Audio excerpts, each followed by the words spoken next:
Hello,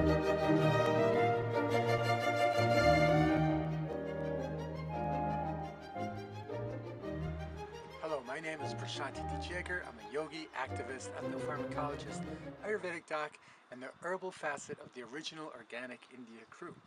This herb video journal today is about memory.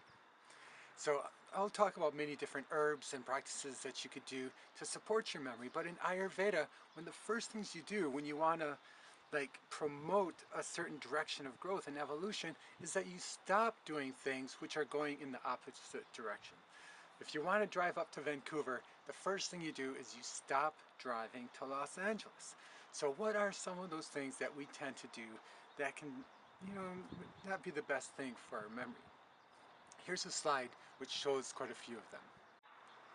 Sleep disturbances. Actually, it's a bit ironic because sometimes we have sleep disturbances because we don't forget enough things and end up ruminating. Sedentary lifestyle. Let's not forget to work out now.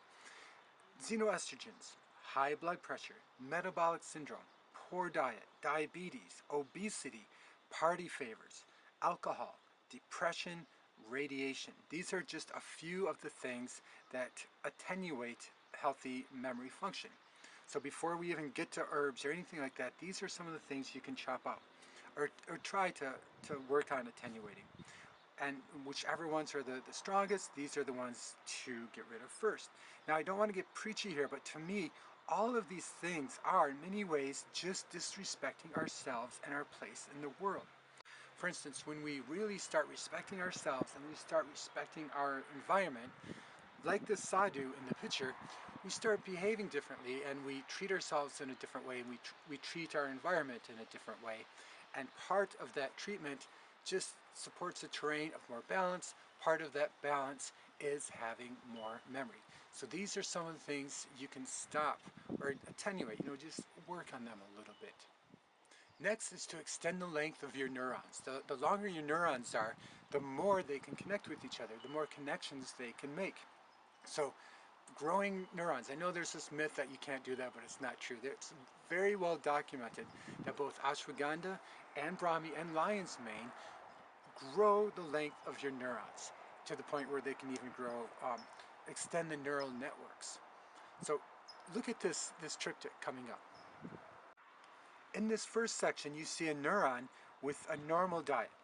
In the next section, you see what happens when you feed that neuron some NGF, neuron growth factor.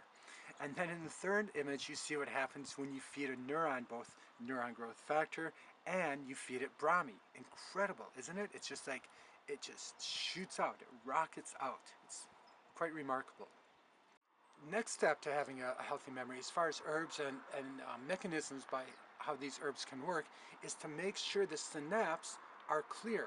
When the first things that messes with memory is when the synapse is the area between the dendrites and the axons in the neurons. And when that starts getting cluttered, you have big problems. And one of the first things that clutters it is amyloid.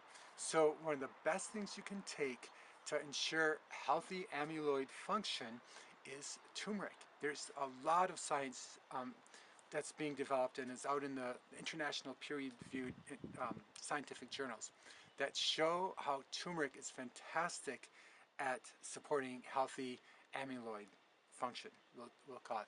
And there's some other herbs too, for instance neem and kutki, and I know we typically think of these as like blood liver herbs, and it's true, but that same mechanism of how they support like the structure in the liver and help clean the liver is the same mechanism how they support clean synapses.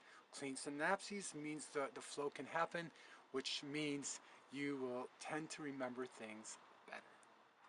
As far as practices, Ayurveda and yoga has long known that meditation can help memory.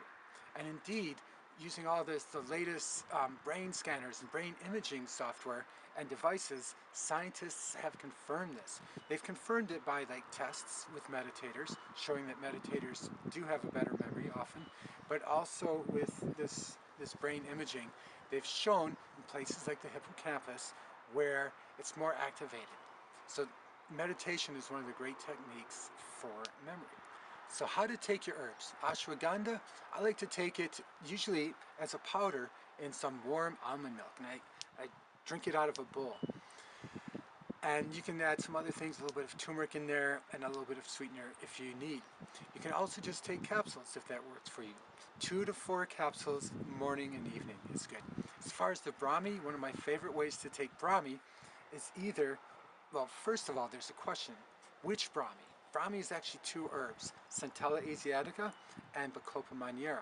So there's a formula called memory formula that has them both in it. So I would recommend that.